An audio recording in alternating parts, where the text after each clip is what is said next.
परमहंस योगानंद का मानना था कि प्रत्येक मनुष्य में दिव्यता का बीज मौजूद है। वे कहते थे, तुम सीमित शरीर या मन नहीं हो, बल्कि अनंत और दिव्य आत्मा हो। माया, भय और नकारात्मक विचारों के कारण हम अपनी वास्तविक पहचान भूल जाते हैं और खुद को केवल शरीर या परिस्थिति तक सीमित मान लेते हैं। वे सिखाते थे कि मनुष्य का मुख्य उद्देश्य अपने भीतर छिपी दिव्यता को पहचानना है। यह पहचान केवल ज्ञान से नहीं, बल्कि अनुभव से आती है।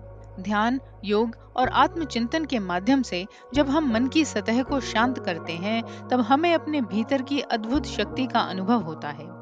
वे कहते थे कि आत्मा की शक्ति अनंत है और यदि हम इसे पहचान लें तो जीवन की कोई चुनौती हमारे लिए असंभव नहीं रह जाती।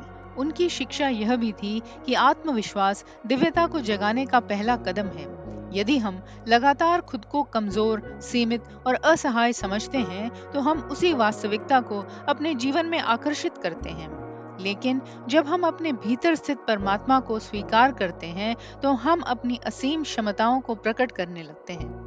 परमहंस योगानंद का संदेश था कि हम ईश्वर के अंश हैं। जैसे सूर्य की किरणें सूर्य से अलग नहीं होती, वैसे ही हम भी ईश्वर से अलग नहीं हैं। इस सत्य का अनुभव करने के लिए हमें आत्म जागरण की साधना करनी होगी।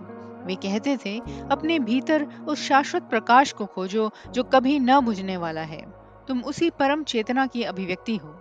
यह शिक्षा हमें यह समझाती है कि हम किसी भी परिस्थिति, समस्या या विफलता से बड़े हैं। हमारा असली स्वरूप असीम, पवित्र और शक्तिशाली है। जब हम इस सत्य को जीने लगते हैं, तो जीवन में आत्मविश्वास, शांति और अडिगता अपने आप आ जाती है। आप देख रहे हैं सुनो और सुनते ही रहो। हमारा चैनल पुरातन ग्रंथों को सरल भाषा में आप तक पहुंचाने का एक प्रयास है। कृपया चैनल को सब्सक्राइब कीजिए और हमारे साथ जुड़िए। हम हिंदू धर्म ग्रंथों, साहित्य और इतिहास में से प्रेरणादायक कथाएं आपके लिए लाते रहते हैं।